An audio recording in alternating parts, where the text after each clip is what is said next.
Telugu Desam party కేంద్ర కార్యాలయంలో నిర్వహించిన ప్రజాదర్బారుకు వేల సంఖ్యలో ప్రజలు హాజరు కావడంతో నియోజకవర్గాల్లో ఎమ్మెల్యేల పనితీరుపై మంత్రి నారా లోకేష్ తీవ్ర ఆగ్రహం వ్యక్తం చేశారు.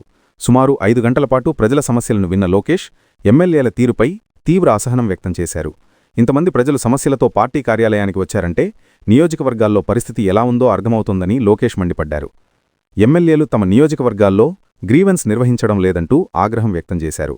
ఇకపై నియోజకవర్గాల్లో అలాగే మంగళగిరిలోని పార్టీ కేంద్ర కార్యాలయాల్లో ప్రజాదర్బార్ నిర్వహించాల్సిందేనని, మంత్రులు కూడా గ్రీవెన్స్కు హాజరు కావాలని లోకేష్ ఆదేశించారు. పాత పద్ధతిలోనే పార్టీ కేంద్ర కార్యాలయంలో గ్రీవెన్స్ ఉండాలన్నారు. కావలి ఎమ్మెల్యే కావ్యకృష్ణారెడ్డిపై లోకేష్ తీవ్ర ఆగ్రహం వ్యక్తం చేశారు. సీటు త్యాగం చేసిన వ్యక్తి మరణించినా కనీసం అటువైపు ఎమ్మెల్యే వెళ్లకపోవడంపై మండిపడ్డారు. వైసీపీ నేతలు విమర్శలు చేస్తున్నా వాటిని తిప్పికొట్టడంలో బీసీ నేతలు వెనుకబడి ఉన్నారని లోకేష్ అసంతృప్తి వ్యక్తం చేశారు. జోగి రమేష్ బీసీ కార్డు వాడితే పార్టీలో ఉన్న బీసీ నేతలు ఎందుకు మాట్లాడలేదని ప్రశ్నించారు. ఆర్టీసీ చైర్మన్ కొనకళ్ల నారాయణపై కూడా లోకేష్ ఆగ్రహం వ్యక్తం చేశారు. ప్రతిదీ నేను చంద్రబాబు చూసుకోవాలా? మీరంతా సీనియర్లుగా ఉండి ఏం చేస్తున్నారు అంటూ మండిపడ్డారు.